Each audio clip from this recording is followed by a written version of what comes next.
ಶ್ರೀ ಬನಶಂಕರಿ ಸಾಮೂಹಿಕ ವೇದಿಕೆಯ ಅಡಿಯಲ್ಲಿ ತಾಯಿ ಬನಶಂಕರಮ್ಮನ ಸನ್ನಿಧಾನದಲ್ಲಿ 25ನೇ ವರ್ಷದ ಉಚಿತ ಸಾಮೂಹಿಕ ವಿವಾಹವನ್ನು ಏರ್ಪಡಿಸಲಾಗಿದೆ. ನಮ್ಮ ಸಂಪ್ರದಾಯದಂತೆ ಈಗಾಗಲೇ ನೂತನ ವಧುವರರಿಗೆ ಸಮವಸ್ತ್ರವನ್ನು 23ನೇ ತಾರೀಕು ವಿತರಣೆ ಮಾಡಿದ್ದೀವಿ.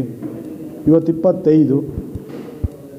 ನಮ್ಮೆಲ್ಲ ಈ ಭಾಗದ ಮುಖಂಡರನ್ನ ಕರೆದು ಪ್ರತಿ ವರ್ಷದಂತೆ ಈ ವರ್ಷವೂ ಸಹಿತ ಸಾಮೂಹಿಕ ವಿವಾಹದಲ್ಲಿ ಬರ್ತಕ್ಕಂಥ ನೂತನ ವಧುವರರಿಗಿರ್ಬೋದು, ಅತಿಥಿಗಳಿಗಿರ್ಬೋದು, ಬಂಧು ಬಳಗದವ್ರಿಗಿರ್ಬೋದು, ಸ್ನೇಹಿತರಿಗಿರ್ಬೋದು, ತಾಯಿಯ ಸನ್ನಿಧಾನವನ್ನು ಸ್ವಚ್ಛತೆಗೆ, ನಿಶಬ್ದತೆಗೆ, ಅಲ್ಲಿ ಯಾವುದೇ ಥರದ ಘಟನೆ ಆಗಬಾರ್ದು, ನಡಿಬಾರ್ದು ತಾಯಿ ಸನ್ನಿಧಾನದಲ್ಲಿ ಅಂತಕ್ಕಂಥ ವ್ಯವಸ್ಥೆಯ ಅಡಿಯಲ್ಲಿ ಇವತ್ತೆಲ್ಲ ನಮ್ಮ ಮುಖಂಡರು, ನಮ್ಮ ಸಮಾಜದ ಮುಖಂಡರು, ಸಮಾಜಮುಖಿಯಾಗಿ ಕೆಲಸ ಮಾಡ್ತಾ ಇರ್ತಕ್ಕಂಥ ಎಲ್ಲ ಮುಖಂಡರನ್ನ ಇವತ್ತು ಕರೆದು 28, 29 2 ದಿವಸಗಳ ಕಾಲ ವ್ಯವಸ್ಥೆ ದೃಷ್ಟಿಯಲ್ಲಿ ಬಂದು ಭಾಗವಹಿಸಿ ಸಹಕರಿಸಬೇಕು ಅಂತೇಳಿ ವೇದಿಕೆ ವತಿಯಿಂದ ನಾವೆಲ್ಲ ಇವತ್ತು ಕರೆದು ಅವರಿಗೆ ವಿನಂತಿಯನ್ನು ಮಾಡಿದ್ದೀವಿ.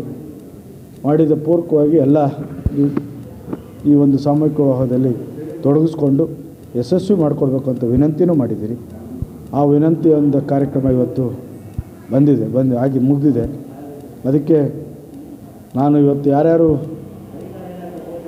99ರಲ್ಲಿ ನಾವು ಪ್ರಾರಂಭ ಮಾಡಿದಾಗ ನಮ್ಮ ಜೊತೆಲಿದ್ದಂಥ ಅನೇಕ ಸ್ನೇಹಿತರು, ಅನೇಕ ಸಮಾಜಮುಖಿಯಾಗಿ ಕೆಲಸ ಮಾಡ್ತಕ್ಕಂಥ ಹಿರಿಯರು, ಸ್ನೇಹಿತರು ಇವತ್ತು ನಮ್ಮ ಮಧ್ಯದಲ್ಲಿಲ್ಲ. ಅವರು ನೆನಪು ಮಾಡುವ ಮುಖೇನ ಇವತ್ತು ಇರ್ತಕ್ಕಂಥ ಎಲ್ಲರಲ್ಲೊಂದು ವಿನಂತಿಯನ್ನು ಮಾಡಿದ್ದೀನಿ. ಬಂದು ಸಹಕರಿಸ್ಬೇಕು ಅಂತ ವೇದಿಕೆ ಪರವಾಗಿ ಕೋರಿದ್ದೀರಿ. ಅದಕ್ಕೆಲ್ಲರೂ ಮನಸ್ಸು ಪೂರ್ವಕವಾಗಿ ಒಪ್ಪಿಕೊಂಡು ನಾವು 2 ದಿನ ಟೊಂಕ ಕಟ್ಟಿ ತಾಯಿಯ ಸನ್ನಿಧಾನ ನಡೆಯುವಂಥ ಸಾಮೂಹಿಕ ವಿವಾಹದಲ್ಲಿ ಯಶಸ್ವಿಯಾಗಕ್ಕೆ 25ನೇ ವರ್ಷಕ್ಕೆ ನಾವು ಕಾರಣಭೂತ ಆಗ್ತೀವಿ ಅಂತ ಮುಂದೆ ಬಂದಿದ್ದಾರೆ.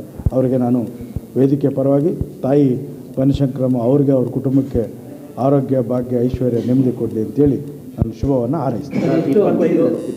ನಮ್ಮ ಮುಂದೆ ಇರೋದು 25ನೇ ವರ್ಷ, 29ನೇ ತಾರೀಕು ಯಶಸ್ವಿ ಮಾಡಬೇಕು ಅನ್ನೋದೇ ನನ್ನ ಗುರಿ. ಮುಂದಿನ ಇದನ್ನು ನಾವೀಗಲೇ ಹೇಳೋಕ್ಕಾಗಲ್ಲ. ತಾಯಿಯ ಕೃಪೆ, ಭಗವಂತನ ಆಶೀರ್ವಾದ, ನಮ್ಮೆಲ್ಲ ಸಮಾಜಮುಖಿಯ ಮುಖಂಡರ ಬೆಂಬಲ ಎಲ್ಲಿವರೆಗೆ ಯಾರಾದರೂ ಸಹಿತ ನಾವು ಮಾಡ್ತೀವಿ ಅಂತ ಮುಂದೆ ಬಂದಾಗ ಇದು ನಿರಂತರವಾಗಿ ನಡಿಬೇಕನ್ನೋದೇ ನಮ್ಮ ಒಂದು ಕೋರಿಕೆ. ಆ ಕೋರಿಕೆ ಪ್ರಕಾರ ಯಾರಾದರೂ ಸಹಿತ ಮುಂದೆ ಬಂದರೆ ಅವರಿಗೆ ಬೆಂಬಲವನ್ನು ಕೊಡ್ತೀವಿ, ಅವರಿಗೆ ಸಹಕಾರವನ್ನು ಕೊಡ್ತೀವಿ. ಇದು ಒಂದು ದಿವಸದ ಮದುವೆ ಅಲ್ಲ, 4 ತಿಂಗಳ ಕಾಲ ಇದಕ್ಕೆ ಪ್ರೋಸೆಸಿಂಗ್ ಇದೆ.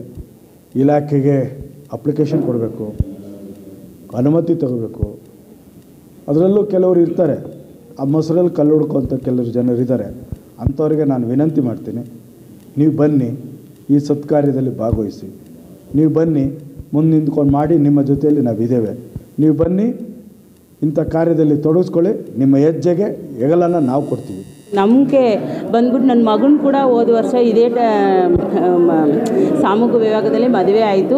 ತುಂಬಾ ಅದು ಖುಷಿ ಕೊಡುತ್ತೆ. ನಮ್ಮಂಥವ್ರು ಎಷ್ಟೊಂದು ಬಡವ್ರಿಗೆ ಮಕ್ಕಳಿಗೆ ಮದುವೆ ಮಾಡಬೇಕು, ಯಾಕಂದರೆ ಗಂಡು ಮಕ್ಕಳು ಮದುವೆ ಮಾಡಬೇಕಂದ್ರೆ ನಮ್ಮ ತಮಿಳ್ನೆನ್ಸಲ್ಲಿ ತುಂಬ ಕಷ್ಟ ಇರುತ್ತೆ. ಅದಕ್ಕಾಗಿ ನಾವು ಬಂದ್ಬಿಟ್ಟು ಈಸಿಯಾಗಿ ಮದುವೆ ಆಯಿತು ನನ್ನ ಮಗನಿಗೆ. ಆ ಥರ ಬಡವ್ರು ಕಷ್ಟದಲ್ಲಿರೋರ್ಗೆ 100 ಮಕ್ಕಳಿಗೆ ಹೆಲ್ಪ್ ಮಾಡಲಿ, H. ಬಸವರಾಜ್ ಅವ್ರಿಗೆ ಆರೋಗ್ಯ ಕೊಡಲಿ, ಆಯುಸ್ ಕೊಡಲಿ. ಇನ್ನೂ ತುಂಬ ವರ್ಷ, 25 ವರ್ಷ ದೇವಸ್ಥಾನದಲ್ಲಿ ಸಾಮೂಹಿಕ ಮದುವೆ ನಮ್ಮ H. ಬಸವರಾಜರು 25ನೇ ವರ್ಷ ನಡೆಸ್ಕೊಂಡಿದ್ದಾರೆ. ಅದರಿಂದ ನಾವು ಅವ್ರ ಜೊತೇಲಿ ನಡೆಸ್ತಾ ಇದ್ದೀವಿ. ಕಮ್ಮಿ ಇದ್ದಾಗಿಂದ ಇವಾಗ ಹೆಚ್ಚಿಗೆ ಮದುವೆ ಜಾಸ್ತಿ ಆಗ್ತಾಯಿದೆ. ಎಲ್ಲರಿಗೂ ಒಳ್ಳೆಯದಾಗ್ತಾ ಇದೆ. ಸಾಮೂಹಿಕ ವಿವಾಹ 25ನೇ ವರ್ಷಕ್ಕೆ ಕಾಲಿಡ್ತಾ ಇದ್ದೀವಿ. ಅದ್ರ ಮುಂಚೆ 1ನೇ ವರ್ಷದಿಂದ 24 ವರ್ಷ ಏನು ಕಷ್ಟ ಬಂದಿದೆ, ಏನು ಸುಖ ಬಂದಿದೆ, ಅದೆಲ್ಲದೂ ಅನುಸರಿಸ್ಕೊಂಡು ನಮ್ಮ ನಾಯಕರಾದ H. ಬಸವರಾಜು 24ನೇ ವರ್ಷದ ಗಂಟ ಯಾರು ಗೊತ್ತಿಲ್ಲದೆ ಗೊತ್ತೋ ಹೆಸರು ಮಾಡ್ಕೊಂಡು ಬಂದಿದ್ದಾರೆ ಅಂದರೆ ಸಾಹೇಬ್ರ ಜೊತೆ ಹಿಂಬಲಿಗೆ ನಾವೆಲ್ಲ ನಿಂತಿದ್ದೀವಿ. ಅವ್ರಿಗೋಸ್ಕರ ಇವತ್ತು ಅಷ್ಟೇ, ಮುಂದಿನ ದಿನ ಅಷ್ಟೇ ಒಂದು ಸಾಮೂಹಿಕ ಮದುವೆ ಅಂದರೆ ನಮ್ಮ ಕಾರ್ಯಕರ್ತರಿಂದ ಹಿಡಿದು ಪ್ರತಿಯೊಬ್ಬರು ಅವ್ರ ಬೆನ್ನೆಲುಬಾಗಿ ನಿಂತ್ಕೊಂಡು ಮುಂದೊಂದು ದಿನದಲ್ಲಿ ಇನ್ನೂ 25ನೇ ವರ್ಷ